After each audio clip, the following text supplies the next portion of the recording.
fabulous fiber and fabric friends. Welcome to my YouTube channel. My name is Karen and I am your host. That little clip you saw was a fire that is not too many miles away, maybe four or five.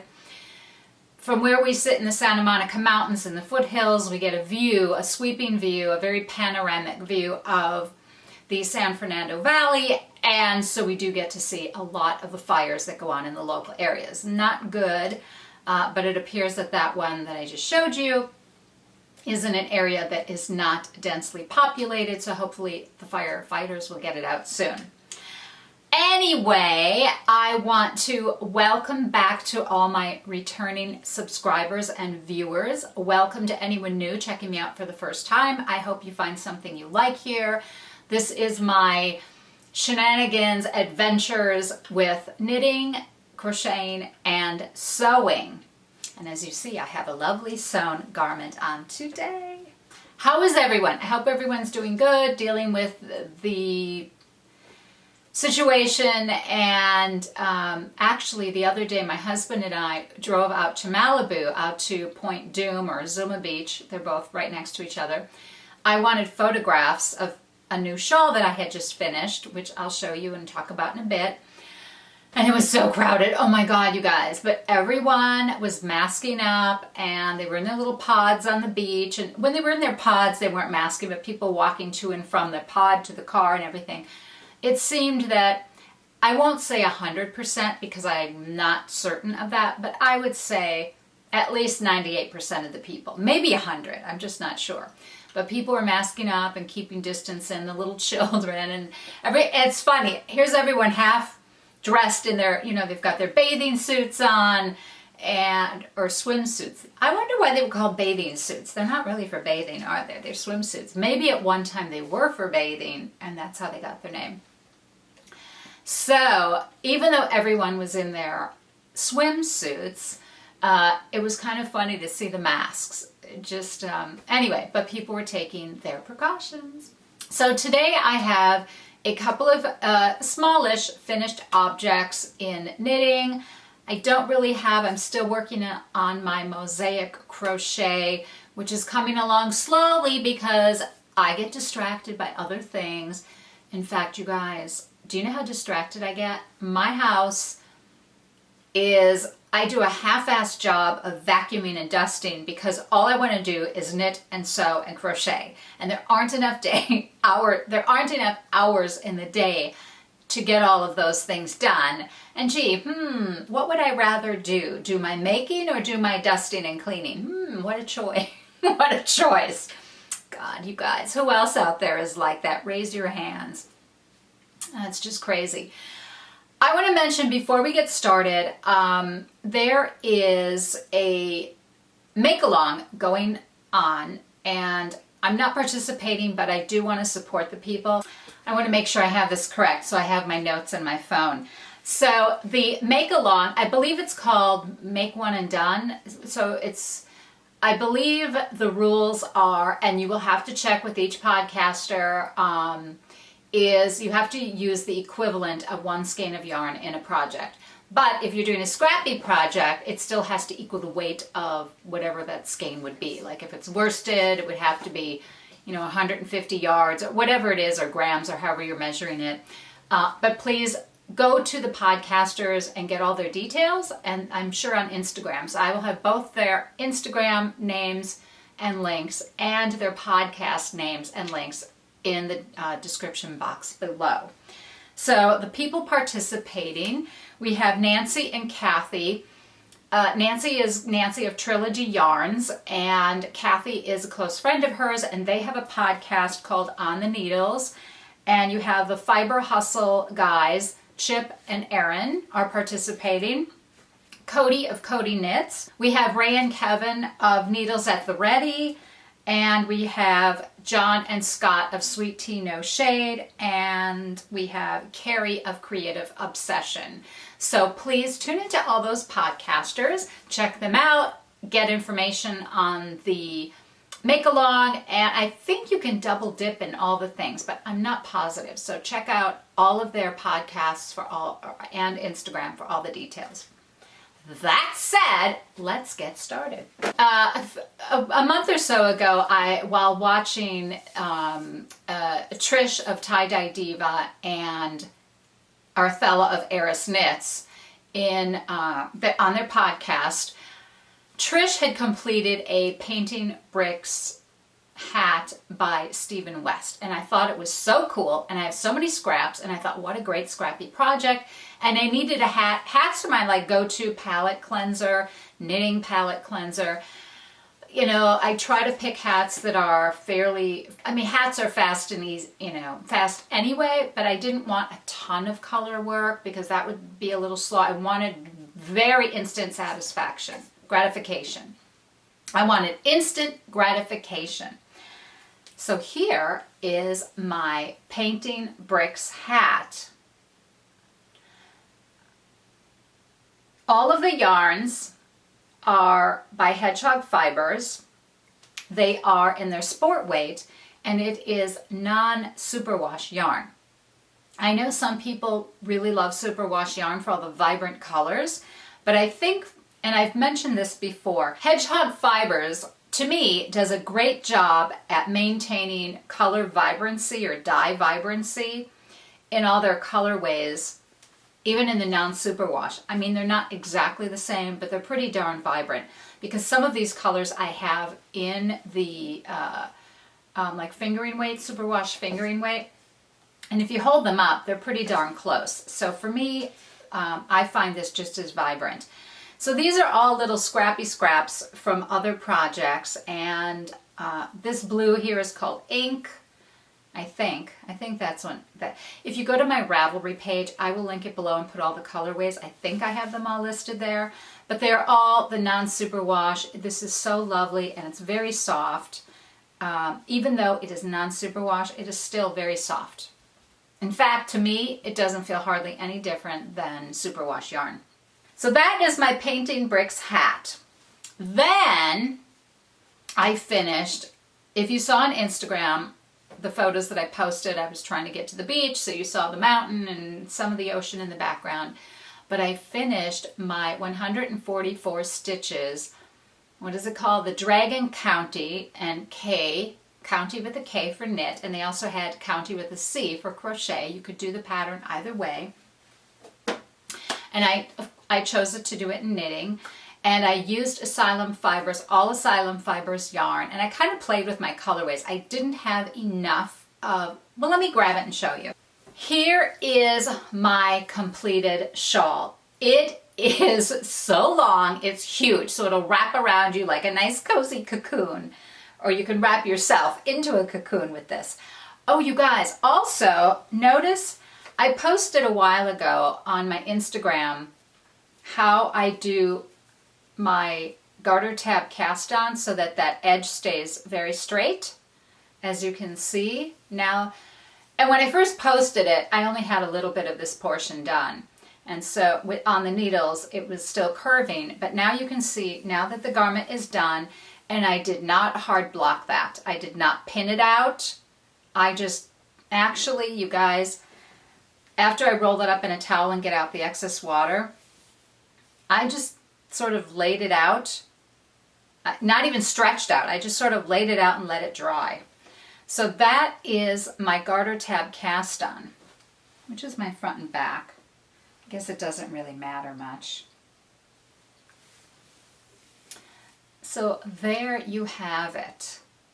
Now I didn't have enough of this particular colorway, and so what I did is I did have, this one's called Flower Child, and this darker burgundy is Forbidden, and this one is Flower Child, and the mohair is Flower Child. I did not have, the pattern calls for 3 skeins of DK weight yarn, and I didn't have enough of the Forbidden colorway. So I thought, you know what, I'm just going to play with it, and I am going to use the Flower Child, the paler pink color, and I actually then striped it a little bit with the Forbidden in the center, just to kind of sort of tie it in. I just played with the colors and the pattern. And here is how long this is. Oh my goodness, you guys, but it is so beautiful. Unfortunately, because of COVID and some states having 2-week quarantines, I won't be able to go to New York in October and December, which is when I would wear a lot of my knitwear, and that's a bummer. Hopefully VKL in January will still take place. I hope, so that I can see everyone, because I miss everyone desperately. And I miss wearing all my knitwear. So that is my 144 stitches Dragon County shawl. I hope everyone's doing well. I hope you're keeping busy and just doing whatever you can to enjoy the summer. I'm flipping through these pages. It's probably annoying. I mentioned this top a couple of episodes ago. I had started it and it wasn't getting gauged, so I tore it out, and I wasn't happy with the yarn I was using. I think I was using 100% merino, even though it was superwash. I just felt like it wasn't flowy enough.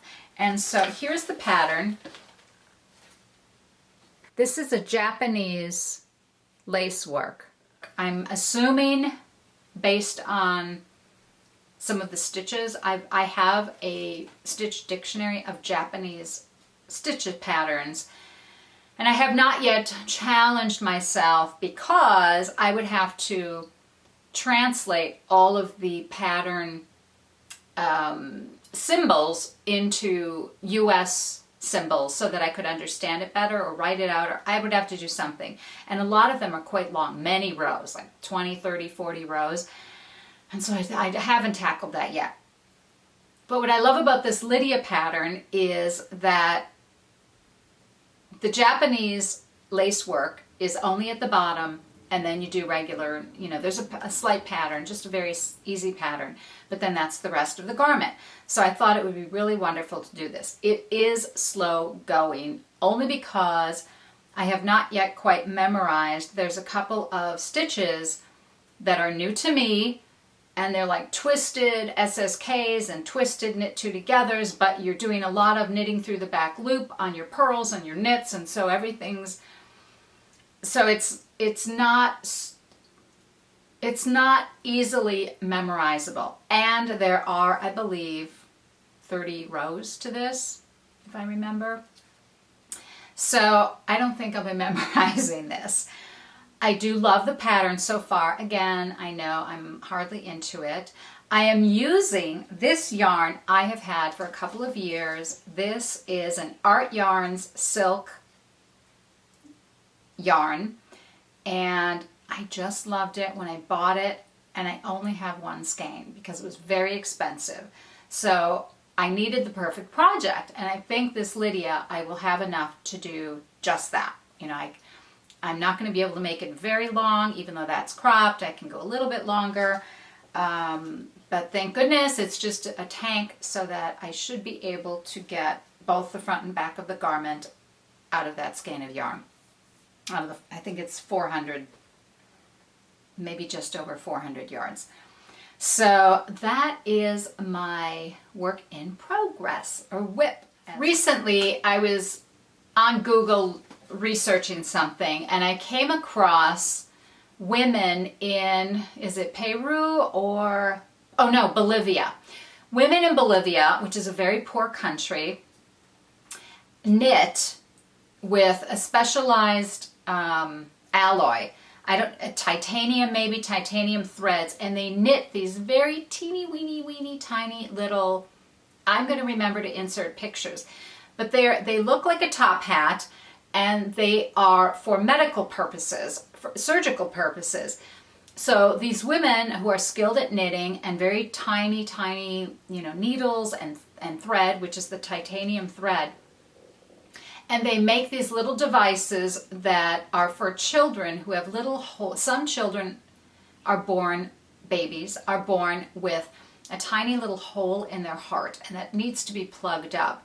And because the country is so poor, they cannot afford other devices and procedures. So these women, there was a gentleman who started a company whereby these women knit these tiny little devices, which are inserted through some sort of catheter or tubing that they run up through one of the arteries in the groin, and they insert it and plug that hole in the heart. And I just thought that was so, so cool.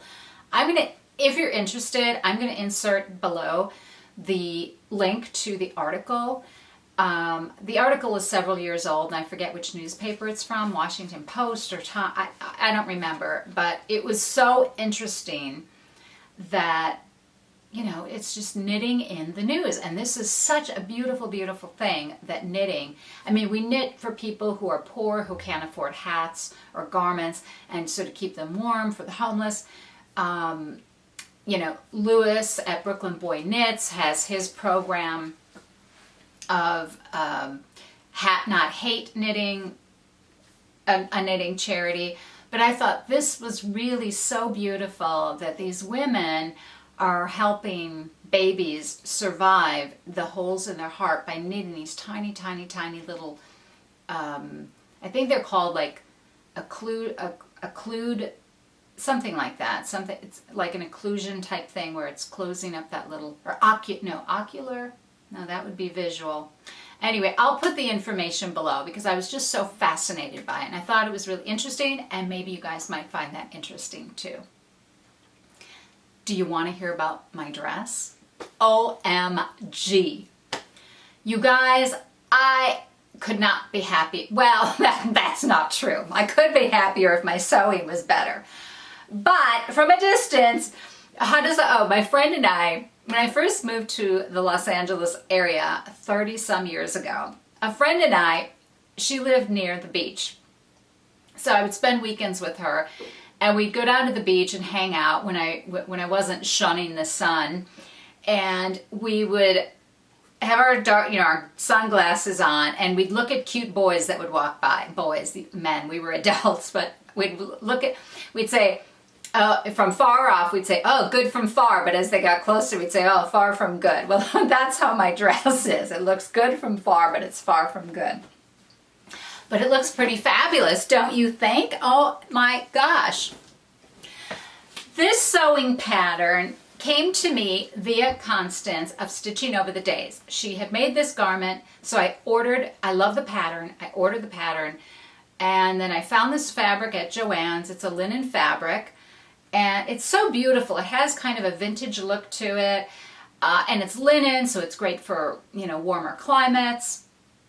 It is lined, the bodice is lined, the skirt part is not, so you do, depending on the fabric you use, you do have to wear a slip or something underneath, or you could make a lining for the skirt portion as well. And I was so good.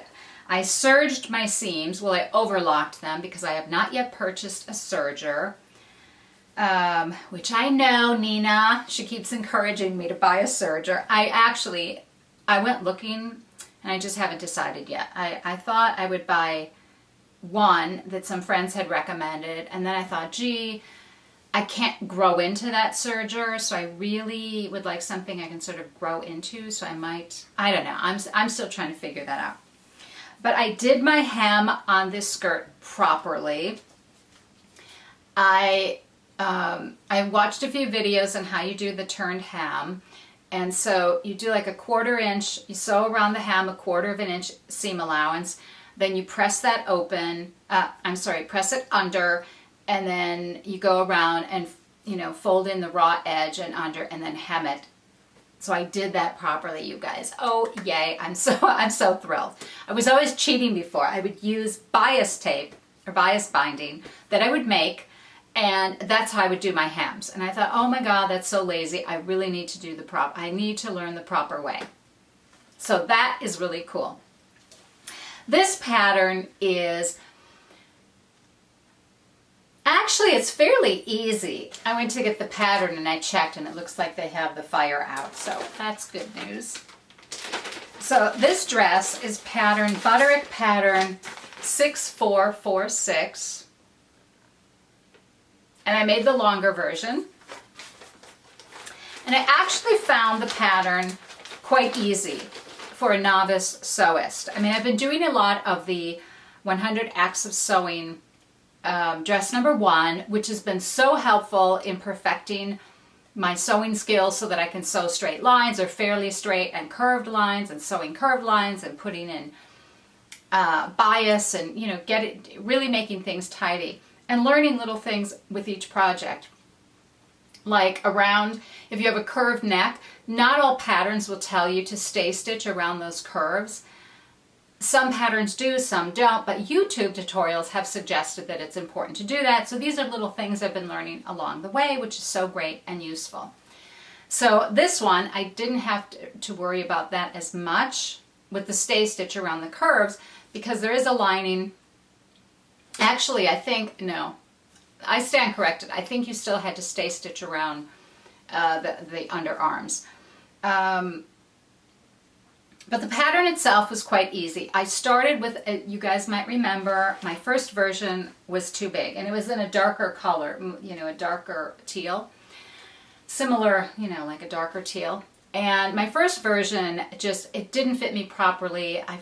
It was a mess. So I'm so disappointed that it wasn't very expensive fabric, but it was expensive. It wasn't inexpensive. So that was a bummer. Maybe I can still do something with that fabric. It's just, I haven't thrown it out. I'm waiting. I did order more of that exact same fabric, but now I'm not sure I'm going to make this dress again or if I'll make something else. So the pattern is pretty basic and easy once, God, I have fuzz on my... so if you have a little sewing skills, then I think you can definitely make this dress. I went very slowly. I did all my understitching, so all of my lining, as you can see, it doesn't poke out. I can move and the lining does not like peek out from the fashion fabric. So I did all of that, and the understitching, I didn't do it, around the armholes, they talked about you weren't going to understitch, you were going to top stitch because it was hard to do the understitching, but I found a way to do it because I didn't really want to top stitch, because the underarms or the armholes look so pretty that I didn't want to have to stitch into them. So I found a way, and I had to sew very slowly, but I found a way that I was able to understitch, which was a bit tricky, because once you get to, I forget which point it is, when you're pulling the lining through the fashion fabric, and then I had to, it was just this narrow place that I could sew within, but I managed to do it very, very cautiously. One thing that I have not yet learned or have experimented with, and I know you can sort of draft based on your own body shape. You can draft commercial patterns to fit your body better. And I think I'm very sort of narrow in the back. There's not a lot of meat on my bones back there. So I find that the patterns they gape too much in the back, and that was the problem with the last one. This one, I went down a size in the sewing pattern, even though according to the pattern measurements I had cut out the first time. I had cut out the size that was recommended. It was much too big. So I went down a size, and then I thought, well, if I needed a little wider for the waist, because the waist for the size down was a little smaller than my natural waist. So I thought, well, I'll just reduce my seam allowance I'll keep it. And I know you guys, this is way bad. I know it is, but this is how I'm fixing these little problems until I learn to do it properly. So I made my seam allowances wider up towards the armhole to take up some of that space across the back. And then as I got towards the waist, I sewed narrower seam allowances. I know that's bad, but that's what I did. And it worked more or less okay. And I had to do the same when I installed the zipper. So that there was still a bit of a gap in the back, especially in the upper back. So I'll take a picture and insert it. So what I did is, when I pinned the zipper in place, the upper bodice, the seam is very wide, like 3/4 of an inch. And then once I get down to the waist area, the seam fits inside that zipper like the zipper fabric, you know, on the edge of a zip. Like there's the zipper and there's a little bit of fabric on either sides of the actual zip itself. So then my seam allowance fell within that zipper space, which is, you know, it's fine. It all worked. It zipped up fine. I know it is not couture sewing. I know it is not the best way to do it, but it worked. And I will have to teach myself or learn how to do it properly. But for now, I was anxious to finish it, and that worked for me. I know you expert sewists are cringing at my makeshift techniques, but so that's something I did with this particular garment, and actually with the next one I'm going to show you as well. The pockets, I think I French seamed these pockets because I really love French seams. I know you guys, I don't know what it is about the serger. I know it's fabulous to have a serger, but I would like no seams exposed anywhere. I just think that it is so beautiful when you look inside a garment and everything is just beautifully hidden. And that's what I aspire to do. And I guess that's my reservation with buying a serger, because my machine does the overlock stitch, which simulates sort of more or less a serger. If I can get away with that, I might, although I know with knit fabrics I'm going to need a serger. But until I'm knitting a lot of until I'm sewing a lot with knit fabric, I guess I'll wait, because the serger I want is a little pricey. And anyway, we'll see. I'm stream of consciousness talking here.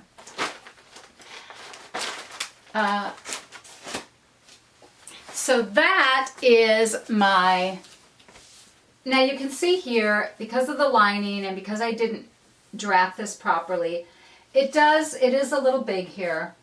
Even if I take a deep breath, I don't fill up all that space. So I know it's not perfect, but it's still pretty good. I'm not going to worry about that little extra space there for now. The front, I think, fits pretty well. It's the back that, and actually I think here too, I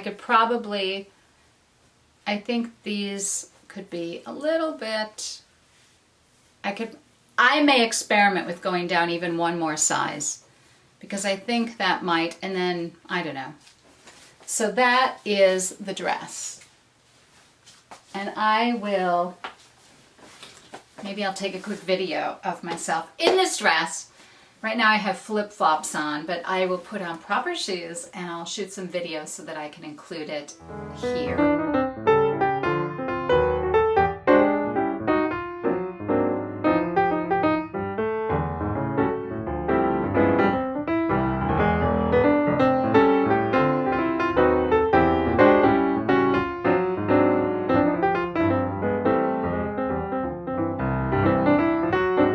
This dress, OMG, I love this one too.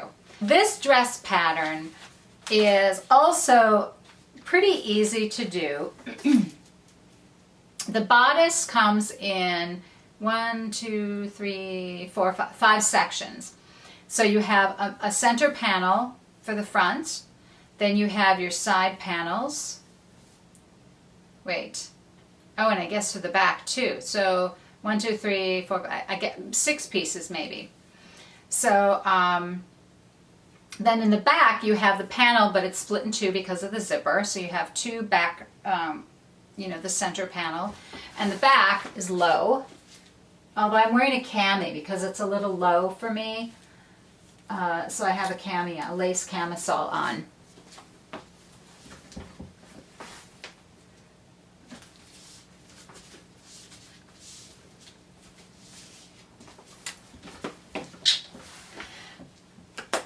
That is the dress. Woo. There are pockets in this dress. You guys, you know what? I was never a fan of pockets in dresses and skirts. Now I am. I know why people are nuts for pockets in skirts and dresses. They're so fabulous. And you don't even notice they're in the skirts, and they're just so nice to have. I don't know what it is, but it is really fabulous having pockets. So this garment, Someone asked me to talk about it. One of my Instagram followers asked me to go into kind of detail about this particular dress. As you can see, I still have, it's not 100%, it fits fairly well, and if I'm standing up, but I do have, there's a few things that are still, I found the same problem like with the McCall's pattern.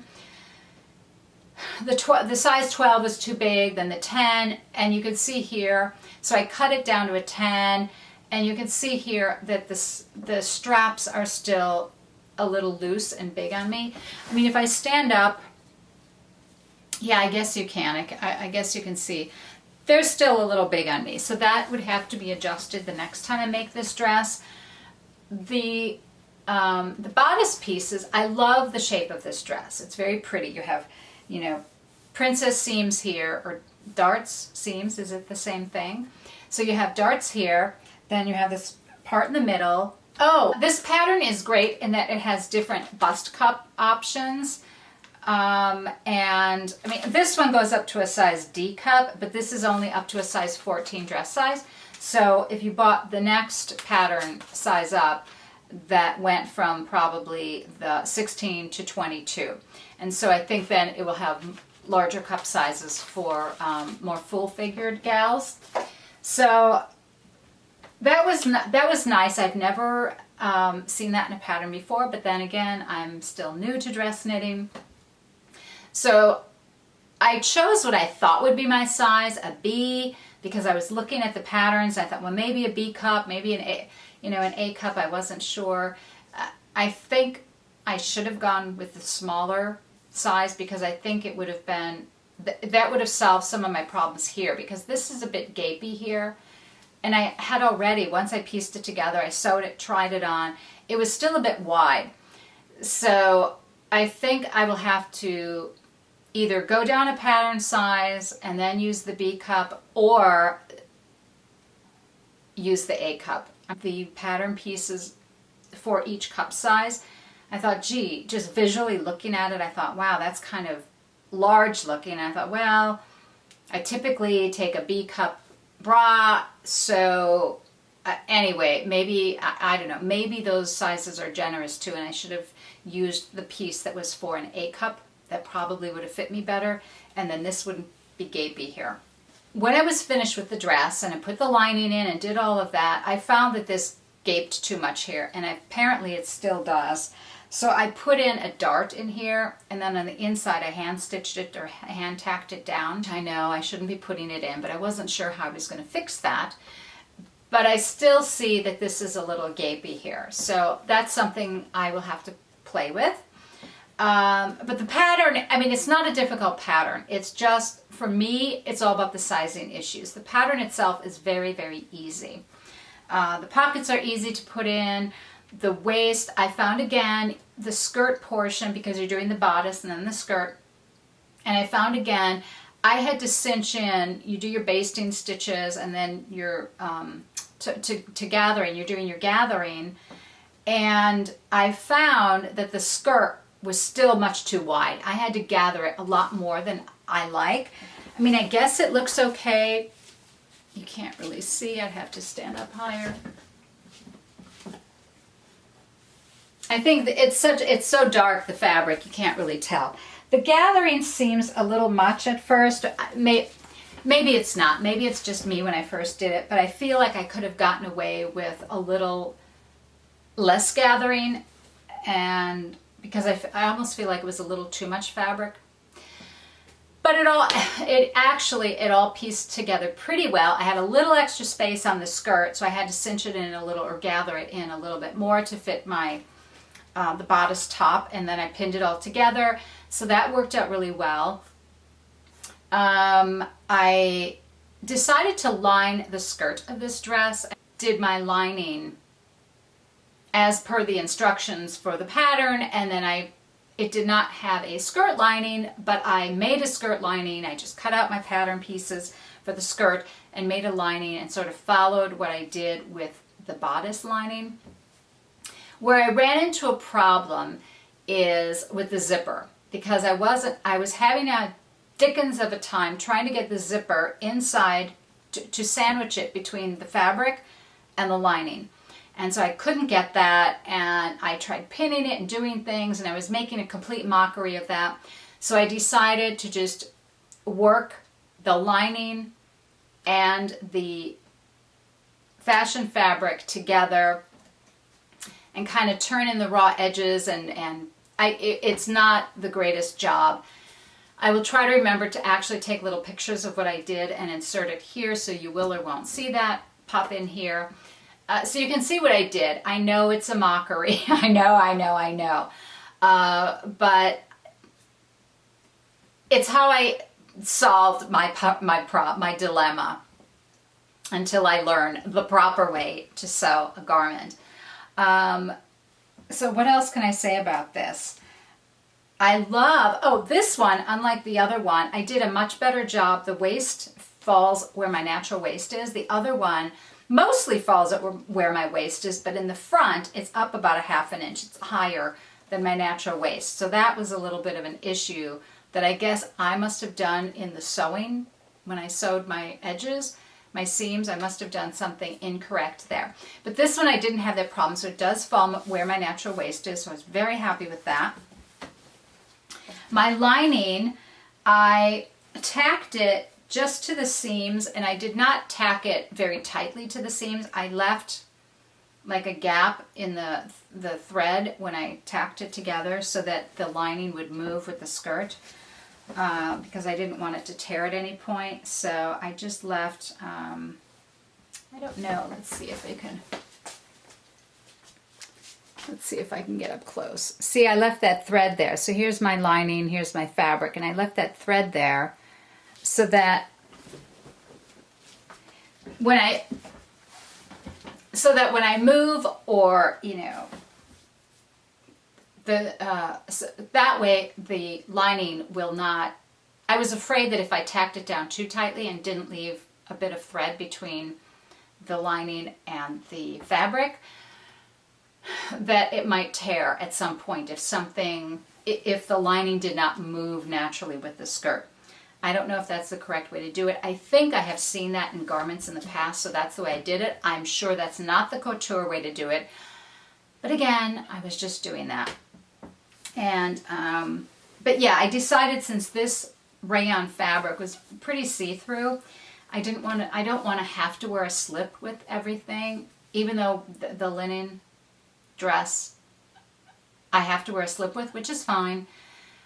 That's why I decided with this one. I thought, well, I don't want to always have to wear a slip. I'd rather have it lined, the dress lined, that way I don't have to worry about a slip.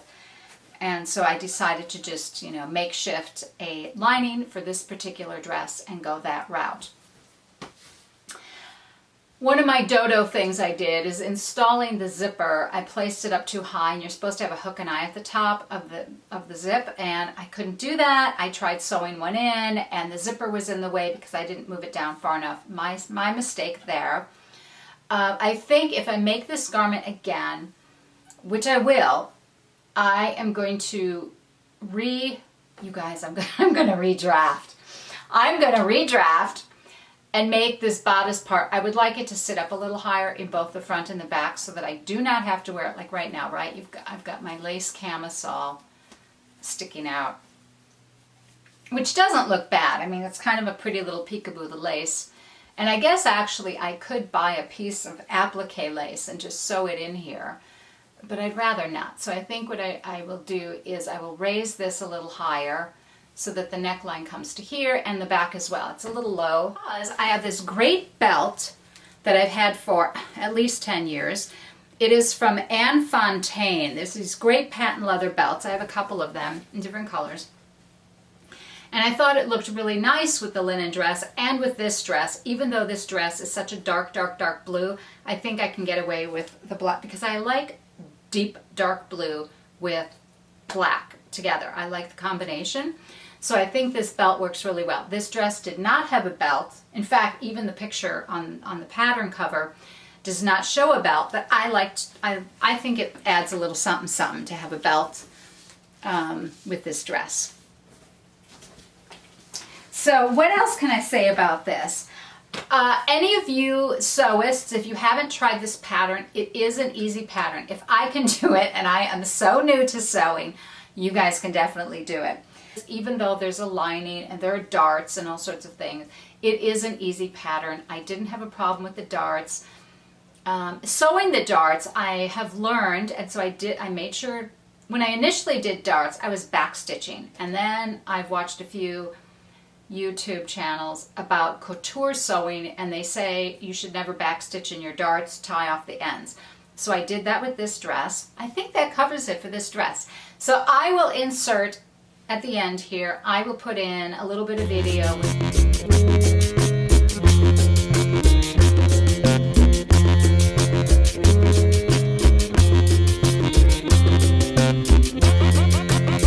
Here's Bozon.